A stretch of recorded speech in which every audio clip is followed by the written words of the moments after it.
લીલિયા તાલુકાના સલડી ગામે સેવા સેતુ કાર્યક્રમ રાખવામાં આવેલ. સલડી ગામની શ્રી MM યાજ્ઞિક હાઈસ્કૂલ ખાતે આ કાર્યક્રમ રાખવામાં આવેલ. આ કાર્યક્રમમાં સૌપ્રથમ દીપ પ્રાગટ્ય લીલિયા મામલતદાર HD વાડા સાહેબ તેમજ નાયબ પુરવઠા મામલતદાર RM ધાંધલિયા સાહેબ તેમજ લીલિયા તાલુકા વિકાસ અધિકારી કિશોરભાઈ આચાર્ય, રાજકીય અગ્રણીઓ, અધિકારીઓ સહિત દીપ પ્રાગટ્ય કરી આ કાર્યક્રમને ખુલ્લો મૂકવામાં આવેલ. આ કાર્યક્રમની અંદર લોકોને લીલિયા મામલતદાર કચેરી સુધી ધક્કો ન થાય અને તેમના જ ગામમાં કામ થઈ જાય તેવા હેતુસર આ કાર્યક્રમ કરવામાં આવે છે.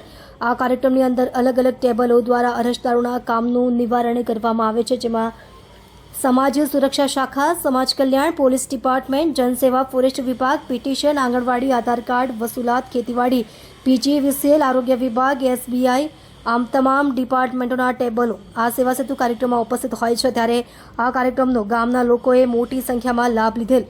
અલગ અલગ ટેબલોએ અલગ અલગ કામગીરી અંગેના કામો કરવામાં આવેલ. આ સેવા સેતુ કાર્યક્રમ ખૂબ સુંદર રીતે અને સરસ રીતે સફળ થયેલ છે. રિપોર્ટર નીલવાળા, લીલિયા મોટા.